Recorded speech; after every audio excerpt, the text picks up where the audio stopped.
Hey, what is up guys, it's P44, here with not a type beat, but an actual tutorial video. So if you clicked on this video, you might be wondering, how can I get that Alchemist kind of sound for Alchemist type beats? They can also be used for Freddie Gibbs stuff, all around that kind of section of hip hop. So in today's tutorial, I'm going to be going over, what sounds to choose, how to layer the beats, and any other minor things that might help your samples sound more authentic and just better all around. And just a quick disclaimer, every single plugin that I use in this video is absolutely free. So if you're a broke person like I am, you're completely chilling. So I'm going to play a quick preview of it and then we can get into the actual tutorial part.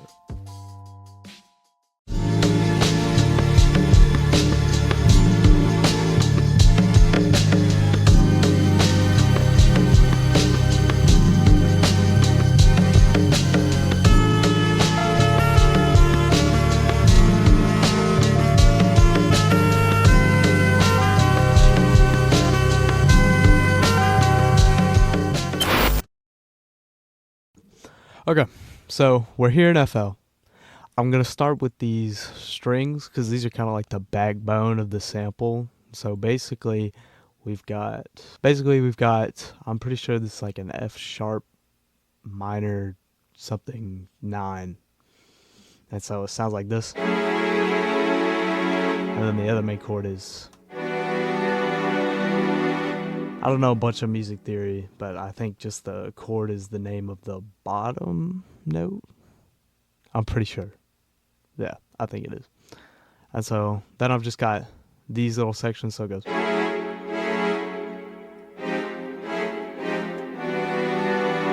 And so that makes it a bit more interesting than if it was just the main chord and then the other main chord.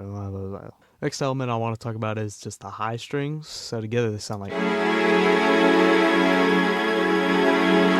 So I got the high strings there to really fill out the top of that kind of, I guess, like wavetable, the high audio frequency, I guess. I've just got it, nothing very fancy, I just needed it to be there. Just the two, I don't know if these are the root, no, but, I use my ear for a lot of it, and so not all of it's perfect, like do this, but really just what you hear and just be able to translate it into your production is a huge element of being able to make any type of music. The next element we have is this. This is a nice little EP from Labs. As you can hear, it adds like a lot of nice character to the whole sample. We've got a guitar. Just a bit more mid-frequency range. I usually wouldn't add 2 chord elements, but I just kind of heard the guitar and I was like, I'll use it. It gives it a really strong mid-frequency range, like as you can hear. Also, another thing that I forgot to go over, I have this kind of volume panning on the strings. Kind of resembles like a real violin. This again just adds to the human-ish element of the sample. I think it makes it way better than just, blankly having the strings just at the same volume the whole time. Getting further and further away from just, the blank kind of straight pattern, add some complexity is what I'm trying to say. And I'm not really incredible at that, but I have been getting better, and I'm pretty sure you can already hear, my first sample was not great. It wasn't horrible, but because I already had some production experience, but now I think I'm way better. Listening to other custom samples can also be a huge help. I got inspired by this this one actual sample that I used on a type beat a while ago. I'll show the type beat on screen. And then these drums, they fit so well with the whole strings and the guitar, and I like the saxophone that I'm going to show in a sec. And so it all just worked out really nice. I got these drums from I think it was like a Reddit drum break kit. I don't know, just look up Reddit drum break kit and I'm sure it'll come up. Next we get the bass. Usually I'll just do root notes, but this time I just wanted to add like a bit more groove because those drums are just really groovy. And also it's got this, which kind of resembles the,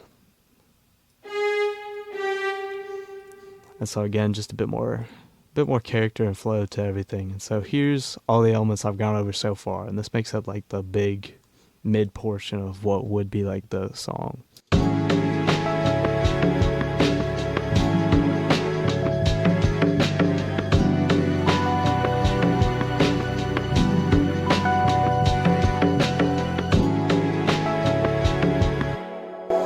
So basically we've got all that. I want to go over effects real quick before I go over the sax. A bunch of Aha vintage verb, just so good, and it's free, like incredible. You have to pick this up if you got FL, like no question. I've got delay on the EP just to add a bit more, like I guess like sparkle to it. I don't know, but like it makes it sound pretty dreamy. I've got the dreamy filter on it. And then the vintage verb, I don't really add, sometimes I'll add EQ to the bass. I won't really add reverb.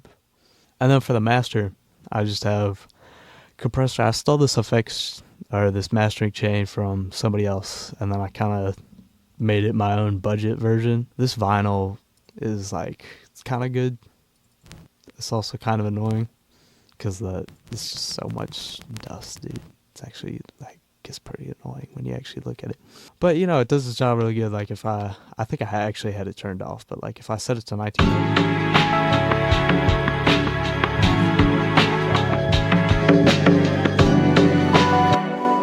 I'll keep it on 1970. I'll actually turn it off because I'm pretty sure that's how I exported it. And then the pitch shifter, I'll show that after I include, but that's like my favorite part of making the sample. This is a lead that I really use my ear for. And so like, I think a huge, like the main part of production is being able to translate what you hear in your head into, you know, your music. And yeah, this is just what I kind of heard in my head. Like, I'll use techniques like I'll go to some of the root notes and stuff, but really I'm just really using my ear to find out, you know, what I think would fit in it and stuff.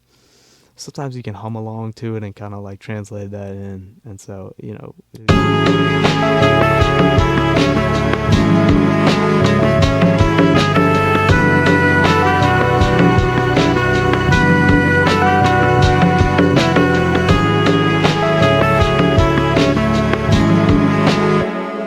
And then the final part, my absolute favorite part, is putting on this pitch shifter.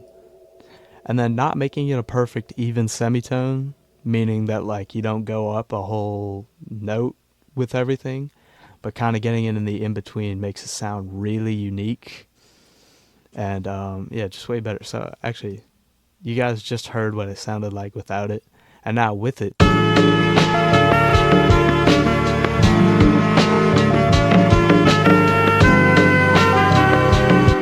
Play the whole thing, but it just sounds like a lot more unique and it sounds really nice in my opinion. That's the bulk of the sample. You know, you can look at this, look at the different layers and elements. It's not super complex. I know some people like to add like all these different little key and note little sparkle things, but I really have a problem with over producing things, adding like too many sections. And so I've been trying to work on it. This is kind of like, I maybe didn't need the guitar, but like, yeah, it all worked. I think it sounds like really good. You know, pick the instruments, you know, that you have in mind and kind of go similar-ish, or don't, or just kind of, you know, do your own thing until it works. That's kind of what I've been doing. But, you know, I think it worked out here. I think it sounds pretty nice. Okay, so that was the sample. I hope you guys enjoyed it. This is my first kind of long form video like this, and so this may or may not be very painful to watch back, but you know, I might do more videos like this. If it does really bad, then I'll probably just like private it in a month or something. But I really hope you guys enjoyed this. If you did in fact somehow turn out liking the video, then please like and subscribe. I feel really weird saying that, but you know, whatever. So anyways, don't forget to keep God number one, and I will see you guys next time.